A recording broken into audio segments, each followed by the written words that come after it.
बेफिक्र के कार्यक्रम हम क्यों ना पूछे में आप सभी का स्वागत है। और आज हमारे साथ हैं पथरिया विधायक रामबाई सिंह परिहार, जिनसे हम जानेंगे पथरिया की स्थिति के विषय में और पथरिया के विकास के विषय में। दीदी, आपका हमारे कार्यक्रम में स्वागत है। धन्यवाद। आपसे जानना चाहेंगे कि जो पथरिया क्षेत्र में सड़कों का निर्माण हो रहा है, सड़कें बन रही हैं, तो जैसे कि सूखा से केरबना तक की सड़क और केरबना से बटियागढ़ तक की सड़कें, ऐसी कई सड़कें हैं जो टूटी पड़ी हैं, खुदी पड़ी हैं। इनके लिए आपकी क्या योजना है? इनका निर्माण कैसे होगा और कब होगा?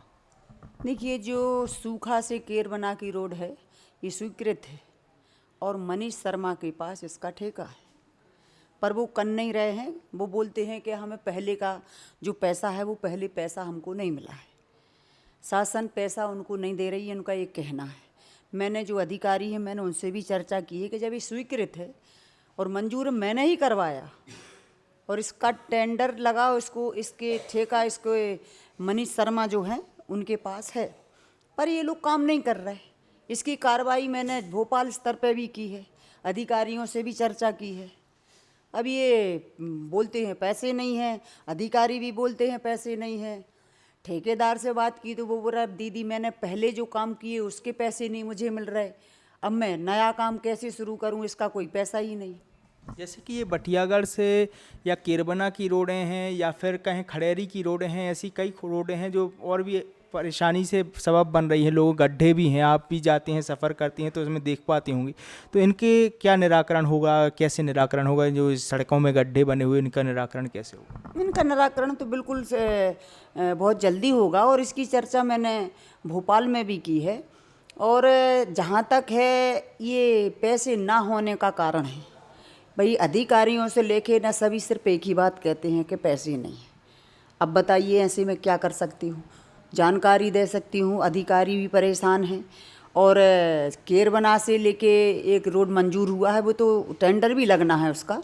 तो जो बड़े प्रधानमंत्री योजना से जो बनने हैं उसमें कोई आपत्ति नहीं है, उसमें तो कोई दिक्कत नहीं है बनने में, वो तो हैं उसके पैसे।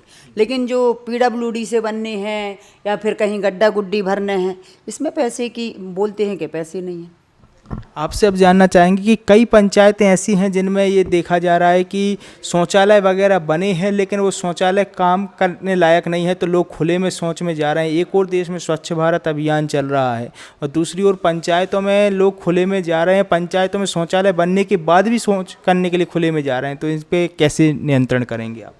देखिए, इस पे हम और आप नियंत्रण नहीं कर सकते हैं, ये जनता की खुद की सोच है। हम सिर्फ लाभ दिलवा सकते हैं शासन से। और आप भी जानते हैं शासन ज़्यादा से ज़्यादा 11,000 रुपये तक का देती है एक शौचालय के लिए, लेकिन आप जानते हैं 11,000 में लगभग मात्र एक गड्ढा खुदता है, जो टैंक बनता है वो खुद पाता है। और फिर सब में बड़ी बात, आज इस शौचालय हम जो बनवाने की बात करते हैं उसमें सिर्फ शौचालय बनाने से कुछ नहीं होता भाई। अगर सरकार को पूरी स्वच्छता अभियान चला रहे हैं तो उसमें बहुत बड़े स्तर पे ये करना होगा कि हर गांव में शौचालय के साथ साथ उस गांव में टंकी, जो शौचालय बना है उसके ऊपर टंकी भी रखने चाहिए। ये बताइए, पानी की कोई एक लोटा जाके तो नहीं उसको कर सकते हैं, क्योंकि पूरी गंदगी साफ करने तो वो ऐसे एक लोटा पे तो एक बाल्टी में तो होगी नहीं, आप भी जानते हैं। तो व्यवस्था बहुत गहराई से करनी पड़ेगी अगर वास्तव में स्वच्छ बनाना है, मतलब पंचायतों हो गांव-गांव में, तो पहले ये करना पड़ेगा। और दूसरी बात, हमारे गांव के जो लोग हैं वो भी जागरूक नहीं हैं। वो मकान तो बना लेते हैं लेकिन शौचालय नहीं बनाते। आपने देखा होगा, मकान तो बना लेते हैं, कैसे भी करके मकान बना लेते हैं, लेकिन उनको मकान से पहले शौचालय बनाने चाहिए। मकान तो है ही जैसे भी है रहने के लिए, पर पहले नंबर शौचालय बनाना ज़रूरी है। लेकिन यहाँ कहीं ना कहीं सरकार की लापरवाही उतनी हम नहीं कहेंगे जितनी लापरवाही हम आम जनता की कहेंगे, क्योंकि ये हमारी अपनी सोच है और हमें गंदगी से दूर रहना है। अब आपसे जानना चाहेंगे कि जैसे कि कई जगहों पर आवास योजना में भ्रष्टाचार चल रहा है। जैसे आपने पथरिया नगर परिषद की भी एक बार चर्चा की थी कि आवास योजना में उसमें भ्रष्टाचार सामने आया था। ऐसी कई पंचायतों में भी बातें सामने आ रही हैं कि आवास योजना जो हितग्राही हैं उसको ना मिलकर जो सरपंचों के करीबी हैं या फिर अधिकारियों के करीबी हैं उनको दिया जा रहा है, तो इस पर रोक कैसे लगाएंगे आप? देखिए, जो आप बात कह रहे हैं कि हितग्राही सरपंच, सचिव, अधिकारी अपने लोगों को दे देते हैं, अगर ऐसा होता ना तो मैं ही दिलवा देती, जो जिनके पास स्थिति ऐसी है कि घर रहने को नहीं है।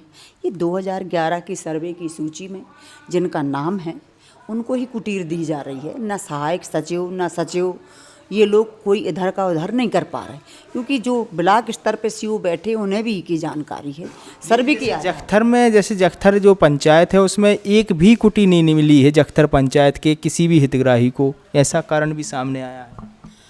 हाँ, ऐसे एक आध गांव नहीं है, कई गांव हैं। जैसे एक अपने हमारे ही ब्लॉक में जो सड़खड़ी लोहर्रा पंचायत है, उधर भी जा स्थिति है। सरपंच उधर के भोपाल तक लड़ने के लिए गए कि हमारे यहाँ कुटीर क्यों नहीं आई। ये कई जगह की स्थिति है, जखतर अकेले की नहीं है, ये कई गांव की स्थिति है ऐसी कि जहाँ पे गांव के गांव एक पंचायत में 4 गांव आते हैं तो एक गांव में नाम ही नहीं है किसी का, या 2 या 3 का नाम है। और ये सत्य है कि कुटीरें जब सर्वे हुआ है तो जिनके सक्षम हैं जो लोग, उनके ही नाम हैं। जिनके नाम यथार्थ में गरीब हैं, जिनकी छत पर बरसाती लगी हुई है, उनके नाम नहीं है उसमें। तो इसमें हम लापरवाही सरपंच या सचिव की नहीं बोल सकते, क्योंकि ये तो सर्वे उस समय पे हुआ है, तो बैठ के जिन अधिकारियों ने किया है तो उस अधिकारी की भी गलती, उस गांव के उस समय के सरपंचों की गलती है, उस समय पे उस गांव के शिक्षकों की गलती है कि एक पंचायत में, एक गांव में, एक घर पे बैठ के सबके नाम लिखवा दिए, गरीबों के छोड़ दिए, बड़ों के लिखवा दिए, क्योंकि उस समय पे वो भी नहीं जानते थे कि ये किस चीज़ की सर्वे हो रहा। दिक्कतें आ गई।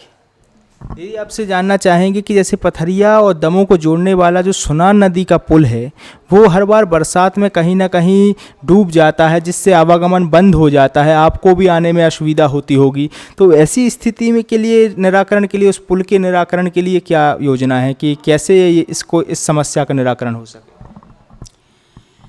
उसको आपको मालूम है कि टेंडर भी लग चुके हैं, मैंने स्वीकृत करवाया है, इतने लंबे समय से पड़ा था, मैंने दोनों ही करवाए हैं। एक ये करवाया है, एक वो बेलखेरी के पास में है, ये दोनों ही मैंने स्वीकृत करवाए हैं। और तीसरा ये सिमरी और खोजाखेड़ी के बीच में है, ये भी स्वीकृत करवाया है अभी, और पास भी हुए हैं, और दोनों के टेंडर भी लग गए हैं। ये अब जब टेंडर लगने के बाद काम, मतलब इसमें किसको मिलता है, कौन ठेकेदार लेते हैं, इसमें काम ही शुरू होना है। लंबे समय से आपको भी मालूम है कि बंद ही पड़ा है, वो उसका जो ठेकेदार है अधूरा काम छोड़ के भाग गया था। ये मैंने अभी स्वीकृत भी करवाया है, और जैसे तैसे करके उसको पास करवा के, और टेंडर वगैरह आपको जानकारी होगी, उसके टेंडर भी लगे हैं। और दीदी आपसे जानना चाहेंगे कि ये पथरिया नगर की जो सड़क है, एक सड़क निर्माण काफ़ी वर्षों से हो रहा है, तो वो अभी तक नहीं हो पाया है पूर्ण, उसका क्या कारण है कि अभी तक इसको पूर्ण नहीं किया जा पाया है? उसके लिए अभी भी वर्क चल रहा है, और एक तरफ की अतिक्रमण हट चुका है लेकिन उसके बाद भी उस पर काम नहीं हो पाया।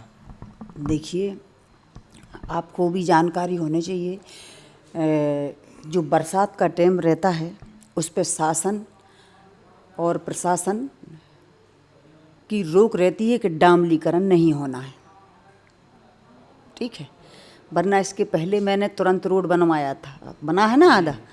तो अब जहाँ से बरसात लगी तो बरसात के समय डामलीकरण नहीं होता है, जैसे ही बरसात रुकेगी तुरंत काम शुरू हो जाएगा। अब आपसे अंतिम प्रश्न कि जो पथरिया नगर है उसकी सुंदरता और स्वच्छता के लिए अब आपकी क्या योजना है कि उसको कैसे बढ़ाया जाए, कैसे उसको और सुंदर बनाया जाए? है, मेरी जो नगरीय निकाय के मंत्री हैं सम्मानीय भूपेंद्र सिंह जी, मेरी उनसे चर्चा हुई थी, और उन्होंने बोला था कि आप जो भी प्रस्ताव भिजवाएंगे तो हम उसको राशि देंगे नगर पंचायत के लिए। अब आप भी जानते हैं कि देखिए 3 पंचवर्षीय से दाखिल अध्यक्ष हैं, तो क्या उनने विकास किया, और जो विधायक, पूर्व विधायक रहे आए और भी विधायक रहे आए, सारी चीज़ें रहे हैं इतने समय पे, तो क्या किसी ने कोई विकास नहीं करवाया है? आप भी देख रहे हैं किसी ने क्या करवाया, पंचायत किसी ने वो बस स्टैंड नहीं बनवाया तो अधूरा बनवाया, क्या काम किए बताइए? कुटीरों की कितनी शिकायत थी आपको भी मालूम है, मैंने उसको सॉर्ट आउट करवाया। कुटीरों के कितने पैसे लेते थे, बैंकों में जाके खड़े होते थे दलाल लोग, तुम्हारी कुटीर आ गई अगर तो पैसे सिर्फ मुझे ही लें, मैं सीधा बना दूंगा आपकी कुटीर।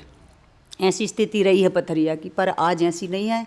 आप भी देख सकते हैं, मैंने खुद 300-350 कुटीरें सैंक्शन करवाई हैं, और जो गरीब हैं, लायक हैं, उनको ही मैंने बोला है। इसमें किसी को 1 रुपया लगना नहीं है, और ना कोई ठेकेदार ना कोई दलाल कोई परेशान नहीं कर सकता। ऐसा अब कभी नहीं होगा। दीदी, हमारे कार्यक्रम के लिए समय निकालने के लिए धन्यवाद। हमारे साथ थी पथरिया विधायक रामबाई सिंह परिहार, जिन्होंने कई समस्याएं जो जनता ने हमें बताई उनके जवाब दिए और उनके निराकरण के हल भी बताए।